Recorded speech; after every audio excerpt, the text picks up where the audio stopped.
तीस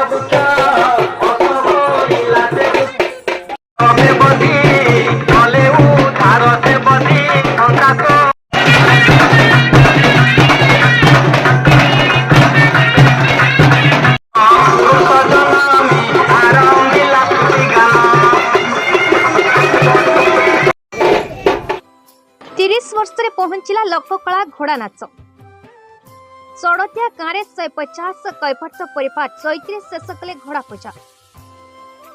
भद्रक जिला चांदपाली चौड़तिया पंचायत चौड़तिया गाँव में 150 कैफर्त परिवार चैत्री शेष कले घोड़ा पूजा। गाँव इष्ट देवी अश्विनी पाशुली नाम घोड़ा को पूजा करिथांती कैफर्त परिवार। परंपरा और लोककला को बचाई रखी मनस्कामना पूरण दीर्घ 30 वर्ष धरी गाँव समस्त परिवार में पुरुष महिला माने एकत्रित होई ए पर्वटी को बहुत धूमधाम सह पालन करिथांती। वाद्य नृत्य घोड़ा नाच परिवेशन करी गाँव कैफर्त परिवार लोक माने ए लोक कला परंपरा को उज्जीवित करिथांती।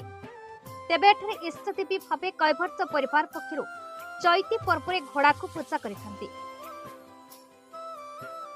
प्रशांत कुमार माझी देखो आम ये चौदिया ग्राम पंचायत 120 ରୁ 150 माझी परिवार अच्छा जहाँ कहती कैफर्त। तेणु जेहेतु आमर गोटे परंपरा अच्छी चैत्र मसरे गोटे चैत्र पूर्णिमा पालन कराए तेणु करी आम सब माझी मैंने एकात्रित हो तेणु ये पर्व टी पालन करुचु। जेहेतु घोड़ा आमर परंपरा पूजा कराए घोड़ा को पूजा करुचु।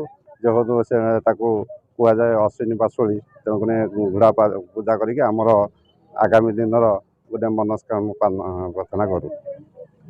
जेहेतु ये गोटे आमर परंपरा अच्छी प्रत्येक दीर्घ दिन धरी चलती गोटे लोककला आमर जेहेतु समस्त गोटे हिंदू धर्मर किसी गोटे परंपरा अच्छी।